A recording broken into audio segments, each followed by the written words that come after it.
सूरत के पाल विस्तार में स्कूली छात्रों ने लग्जरी गाड़ियों के काफिले का एक वीडियो वायरल हुआ था, जिसको लेकर प्रशासन हरकत में आया है और प्रशासन ने कार्रवाई करते हुए बड़ी कार्रवाई की है।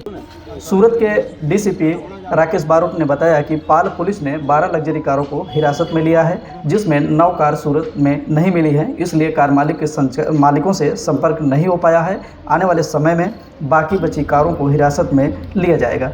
साथ में उन्होंने यह भी बताया कि छात्रों के भविष्य को ध्यान में रखते हुए वर्तमान कार हिरासत की प्रक्रिया किया गया है। साथ में यह भी जांच की जा रही है कि कार छात्र जो थे वो कार चला रहे थे या नहीं, और जांच के बाद जरूरत पड़ने पर भी अपराध दर्ज किया जाएगा। आज सोशल मीडिया में जे स्कूलना छोकराओ 12मा धोरण भणता है एमणे फेरवेल पार्टी अनुसंधाने गाड़ी लई अने निकळेला हता ए बाबतनो जे विडियो वायरल थयो हतो एमां विडियो आधारे 26 जेटली गाड़ीओ छे आइडेंटिफाई करवामां आवेली छे अने 12 जेटली गाड़ी छे एने डिटेन करवामां आवेली छे।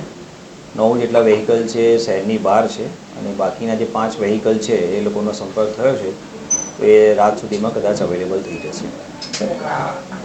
समग्र घटना में तमाम विद्यार्थीओ वगर लाइसेंसना गाड़ी चलावता होय एवी बात सामे आवी छे।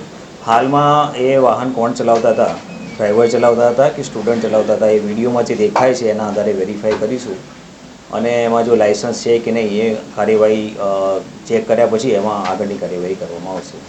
હાલ ઇનિશિયલી સ્ટેજ પર કઈ હાલમાં અત્યારે ફક્ત ગાડી ડિટેન કરેલી છે અને સ્ટુડન્ટ છે 12મા ધોરણમાં અભ્યાસ કરે છે અને પરીક્ષાનો સમય છે એટલે કેરિયરને ધ્યાનમાં રાખીને હાલમાં અત્યારે વિશેષ કંઈક પગલાં લીધેલા નથી, પણ તમામ ગાડી આવ્યા પછી ચેક થયા પછી આગળની કાર્યવાહી કરવામાં આવશે। મૂળ ગાડીના માલિકો વિરુદ્ધ કાર્યવાહી થશે કારણ કે એમના દીકરાઓ ચલાવે છે, ગાડી ફાધર હોય કે મોટા ભાઈના નામે હોય તો એવા જે ગાડીના ઓનર છે એમના વિરુદ્ધ કાર્યવાહી કેવી રીતે?